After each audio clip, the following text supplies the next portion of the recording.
We all make decisions every single day, and some are incredibly important. Then again, some are incredibly mundane. But in the seedy underworld of the illegal drug market, decisions can have dire and immediate consequences.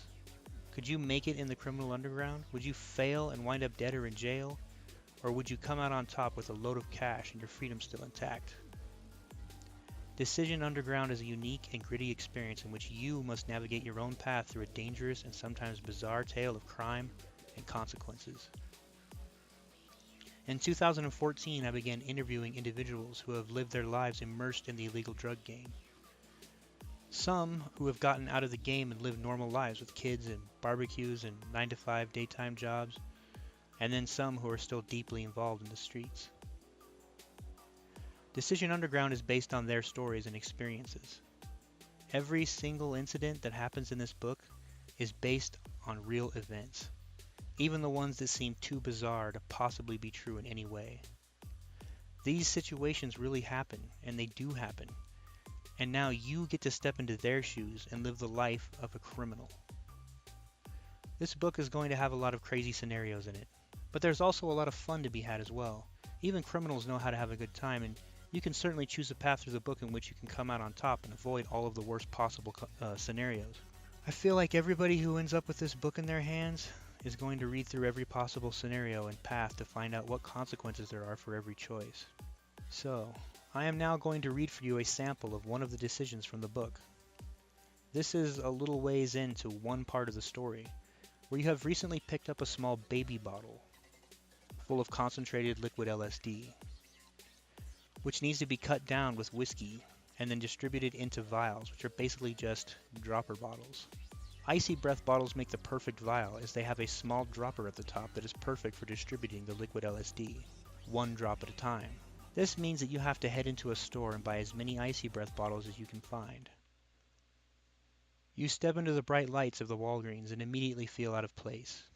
You have never before realized how strange and awkward it is to try and purchase every single bottle of icy breath you can find in an entire store.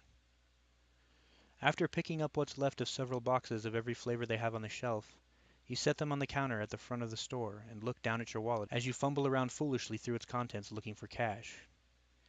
The store clerk looks at you like you just peed all over the counter and asks for change. You are now starting to realize that normally, the most icy breath anybody probably ever buys at one time is one single bottle, maybe two on rare occasion. For someone to walk up and attempt to buy like 40 or 50 of them must be quite strange. The clerk is a simple-looking teenager who seems mildly annoyed at being alive. He looks at the boxes and then looks at you with a very funny look on his face. Oh shit, you think, as you begin to feel incredibly nervous. He knows what I'm buying these for. Or does he? You wonder if they have any idea why a person would wish to purchase so many bottles at one time. Before you can think another thought, he says, "I'm sorry, I've got to call my manager up here real quick.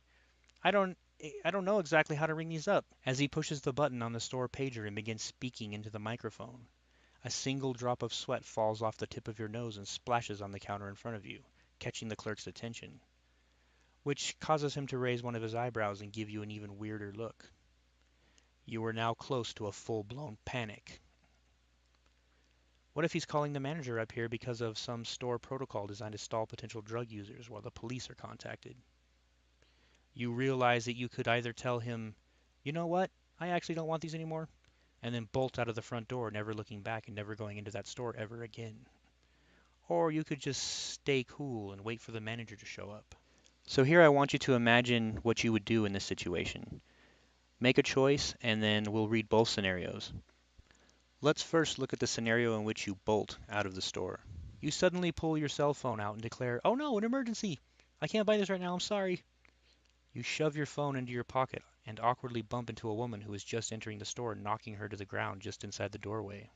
"Sorry, sorry," you mumble as you hurry to remove yourself from the situation.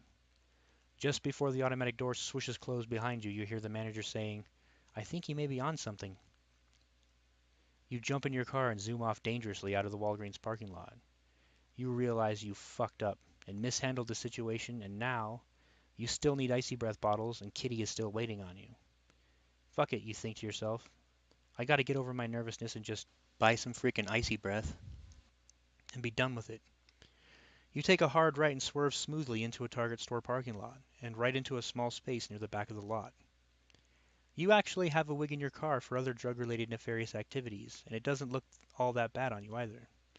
You contemplate throwing the wig on before heading inside to buy as much icy breath as humanly possible. Now, let us examine what happens if you decide to stay. You decide to play it cool and try to act totally normal. The store manager comes sauntering up to the counter and peers at you over the brim of his glasses before picking up the display box full of icy breath bottles, examining them closely. "Sir," he says slowly while turning the box over and over in his pudgy little hands, "why exactly are you purchasing so many bottles? What are you planning on doing with them?" Your heart nearly jumps out of your throat as you fail to come up with an answer. All you can think about is the baby bottle full of concentrated slush sitting in your car parked right out in front of the store. As you open your mouth to try and speak, the manager interrupts you, saying, "Because we've actually got a case or two in the back with full unopened 50-count boxes that I'll sell you if you're interested in buying them. I can sell you 5 boxes at a slightly discounted rate, so it would be quite a bit cheaper than buying them all individually." A wave of relief washes over you, and you reply by saying, "That's actually perfect. You got yourself a deal." 10 minutes later, you are driving toward the liquor store. 20 minutes later, you are pulling up to Kitty's apartment with a couple of bottles of wild turkey, several cases of icy breath, and a baby bottle full of acid concentrate. And so there you have it. That is the type of choices you will be making throughout the course of this book. Right now, there's currently 29 separate branches in the story in which you must make a choice. Some decisions end up with up to 2 pages of reading, so there's probably around 75 to 80 pages written into the story so far, and probably another 50 pages or so written that haven't been incorporated into the main storyline yet. There is another 30 or 40 pages of notes with character descriptions and story ideas and drawings and some other stuff. I also have around 30 files of audio interviews which I cannot share due to the privacy concerns of those interviewed. However, perhaps if there's interest, and if some of them agree to it, maybe I could write up a transcript of some of those conversations. I would need to get permission first before doing that, of course, but it's a possibility. If you think this project sounds fun or interesting, please consider making a donation so that I can actually put in the proper amount of time to make this thing happen and then actually get it published. More details about the budget will be included in the project information, and if you have any questions, please feel free to ask. I would love to answer them for you. Thank you so much for taking the time to watch the entire video. You have no idea what that means to me. So again, thank you for watching, and I'll be doing updates regularly, so I'll see you on the next one of those.